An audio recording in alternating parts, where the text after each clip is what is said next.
Lo que no dice la lección, los engaños finales de Satanás, lección 10. La palabra iglesia viene del griego eclesia, que en el Nuevo Testamento es un grupo de personas que han sido llamadas a una reunión conformando así una asamblea o congregación. Así que todos los que somos llamados a reunirnos para adorar a Dios conformamos la iglesia, por lo cual la iglesia no es el edificio, tampoco la institución. La iglesia eres tú. La iglesia es cada uno de nosotros. Por esta iglesia, tú, yo, Cristo nos llama al arrepentimiento. Maridos, amad a vuestras mujeres, así como Cristo amó a la iglesia y se entregó a sí mismo por ella, para santificarla habiéndola purificado en el lavamiento del agua por la palabra, a fin de presentársela a sí mismo una iglesia gloriosa, que no tuviese mancha ni arruga ni cosa semejante, sino que fuese santa y sin mancha. Así es que, si no somos esta iglesia por la cual Cristo se entregó a sí mismo, entonces no somos iglesia de Cristo. Juan a las 7 iglesias que están en Asia, gracia y paz a vosotros, del que es y que era y que ha de venir, y de los 7 espíritus que están delante de su trono, y de Jesucristo el testigo fiel, el primogénito de los muertos, y el soberano de los reyes de la tierra, al que nos amó y nos lavó de nuestros pecados con su sangre, y nos hizo reyes y sacerdotes para Dios su Padre. A Él sea gloria e imperio por los siglos de los siglos. Amén. Eso es lo que hace por una iglesia santa y sin mancha. Y para corroborar quién lo hace, he aquí que viene con las nubes, y todo ojo le verá, y los que le traspasaron, y todos los linajes de la tierra harán lamentación por él. Sí, amén. Hay dos caminos a seguir, el de las tinieblas, mundo, y el de Dios, reino. Estos dos sistemas se oponen. Según Dios en Génesis 11, planear es el secreto, con la diferencia que uno lo crea el hombre y el otro es creado por Dios. ¿Cuál sigues determina a quién sigues? En el video anterior se explica en detalle. Todos los caminos del hombre son limpios en su propia opinión, pero Jehová pesa los espíritus, juzga las intenciones. He aquí los dos caminos. Respondió Jesús, mi reino no es de este mundo. Si mi reino fuera de este mundo, mis servidores pelearían para que yo no fuera entregado a los judíos, pero mi reino no es de aquí. Dos sistemas se oponen, el mundo y el reino. Yo les he dado tu palabra, y el mundo los aborreció porque no son del mundo, como tampoco yo soy del mundo. Les dio su palabra. ¿Cuál palabra? La del reino. Por consiguiente el mundo se opone, estando en el mundo, pero no son del mundo. No ruego que los quites del mundo, sino que los guardes del mal. ¿Cuál oración escuchará el Padre? ¿La de nosotros que queremos irnos o la de su Hijo? No son del mundo como tampoco yo soy del mundo. Estamos en el mundo, pero no somos del mundo, por lo cual no seremos partícipes de sus pecados, ni recibiremos las plagas. Santifícalos en tu verdad. Tu palabra es verdad. Miren, su palabra, la palabra del reino, el plan de Dios para ser espirituales, nos aparta del mundo. Somos escogidos, somos elegidos. Como tú me enviaste al mundo, así yo los he enviado al mundo. Y fue lanzado fuera el gran dragón, la serpiente antigua que se llama Diablo y Satanás, el cual engaña al mundo entero. Fue arrojado a la tierra y sus ángeles fueron arrojados con él. Tiene el poder para engañar al mundo, pero nosotros no somos del mundo. Porque se levantarán falsos cristos y falsos profetas y harán grandes señales y prodigios de tal manera que engañarán, si fuera posible, aún a los escogidos. Aparecen con la deliberada intención de engañar, y si fuera posible lo harían con los escogidos, mas nosotros no somos del mundo. Pero en esta ocasión está hablando de los días previos a la segunda venida. Ya os lo he dicho antes. Así que si os dijeren mirad está en el desierto, no salgáis, o mirad está en los aposentos, no lo creáis. Porque como el relámpago que sale del oriente y se muestra hasta el occidente, así será también la venida del Hijo del Hombre. Polvo y aliento de vida forman una alma viviente, y precisamente para alma usa la palabra nefesh. Y esta palabra no se refiere a algo etéreo, sino a un ser vivo. Formó pues Jehová Dios al hombre del polvo de la tierra y alentó en su nariz soplo de vida.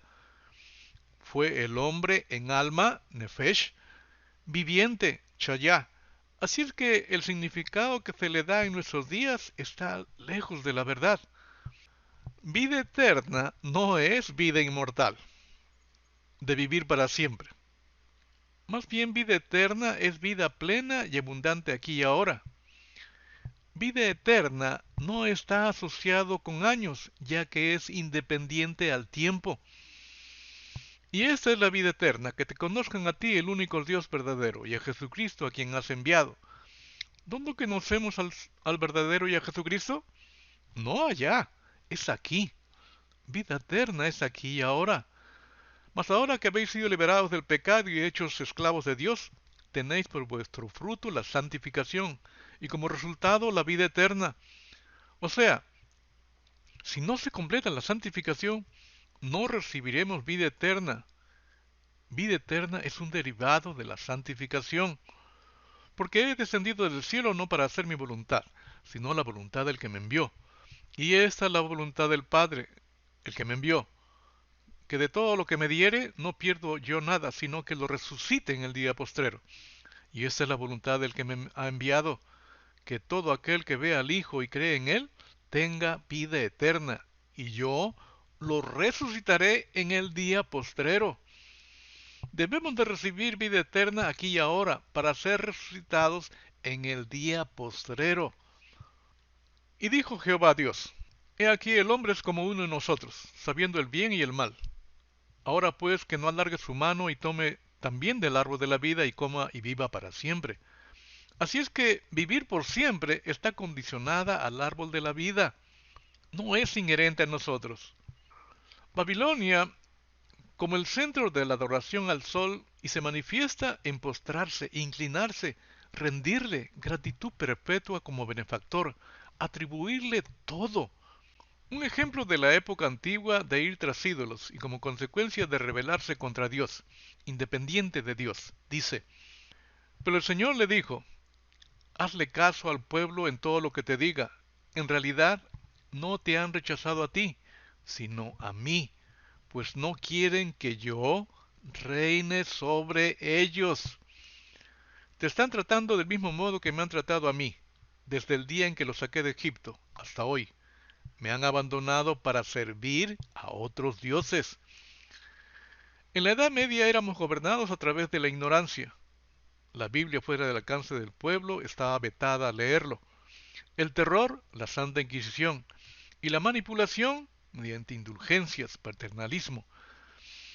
En la actualidad se sigue yendo tras ídolos, cuando prefieren seguir a alguien porque predica mejor, o explica mejor las profecías, o ha encontrado en la palabra códigos secretos que tintinean a nuestros oídos, teniendo a uno, Dios mismo, con el verdadero mensaje para ser salvos, que nos dio a conocer la promesa del Padre para nosotros. En el día del juicio los de Nínive se levantarán contra esta generación y la condenarán, porque los de Nínive cambiaron y se volvieron a Dios cuando oyeron el mensaje de Jonás. Y he aquí uno mayor que Jonás.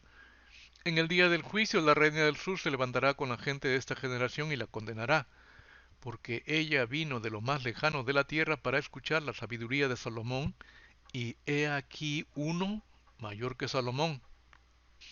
También en la actualidad se está adorando a ídolos de barro, y este tipo de adoración lo realizamos sin darnos cuenta, por ignorar, que no es excusa, lo que significa adorar. Yo planté, Apolo regó, pero el crecimiento lo ha dado Dios, de manera que ni el que siembra ni el que riega son nada, sino que Dios lo es todo, pues Él es quien lo hace crecer lo sembrado. Todo el reconocimiento, toda la ascripción es para el Señor Elohim, Creador. Esto es adoración, ascribirle a Él de todo. El llamado a la fidelidad exige arrepentimiento, que es volverse a Dios para escuchar su voz, para aprender a obedecer, a hacer uso correcto de nuestro libre albedrío y así amarlo. Como resultado, serle fiel.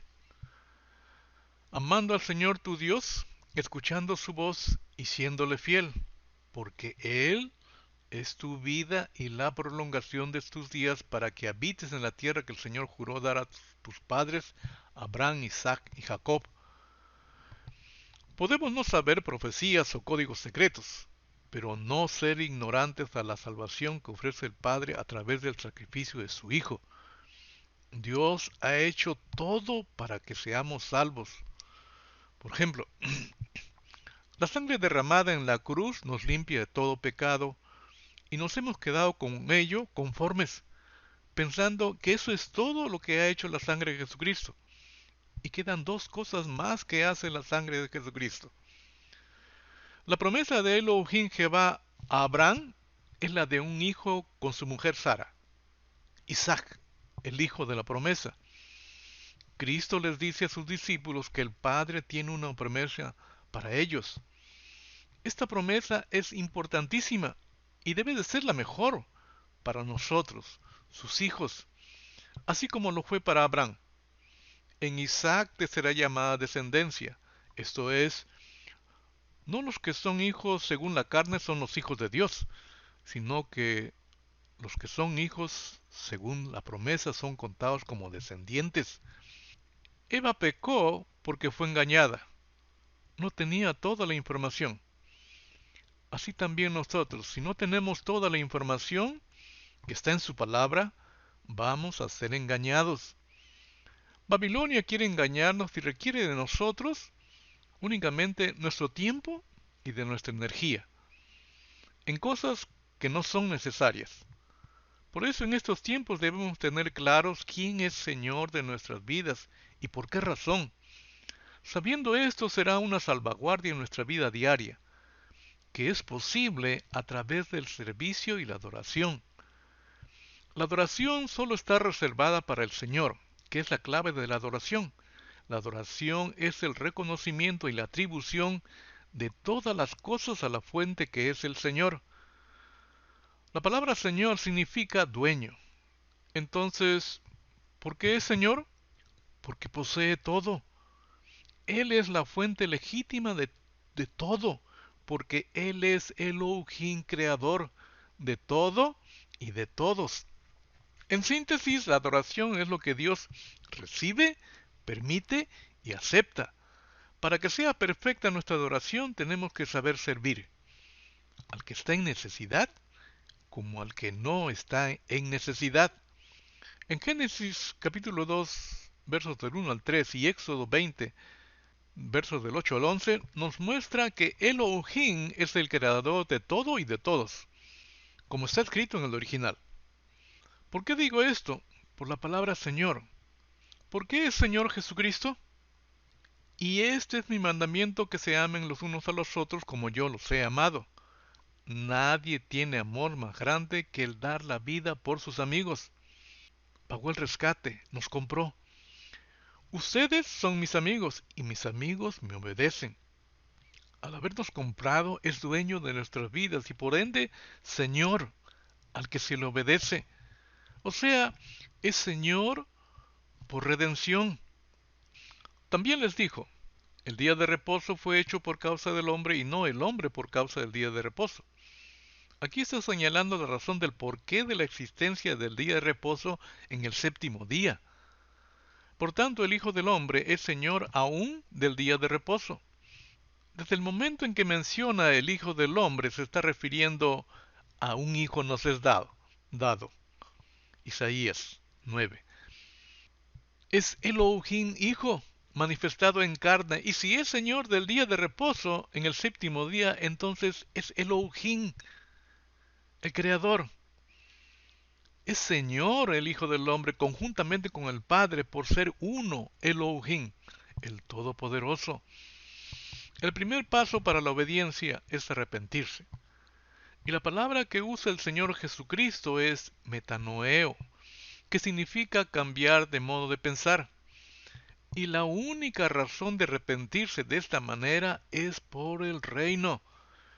Desde entonces comenzó Jesús a predicar y a decir, Arrepentíos, metanoeo, porque el reino de los cielos se ha acercado. Además, todo el tiempo de su ministerio lo hizo a su propia iglesia, a las ovejas perdidas de la casa de Israel. Así es que los de su propia iglesia, a pesar de tener la ley y los profetas, necesitaban arrepentirse. A estos dos envió Jesús y les dio instrucciones diciendo: por camino de gentiles no vayáis, y en ciudades samaritanos no entréis, sino id antes a las ovejas perdidas de la casa de Israel. Somos nosotros los que estamos mal, y no nos hemos dado cuenta. Después Jesús subió a un cerro y llamó a los que les pareció bien. Una vez reunidos, eligió de entre ellos a 12 para que lo acompañaran y para mandarlos a anunciar el mensaje. A esto les dio el nombre de apóstoles.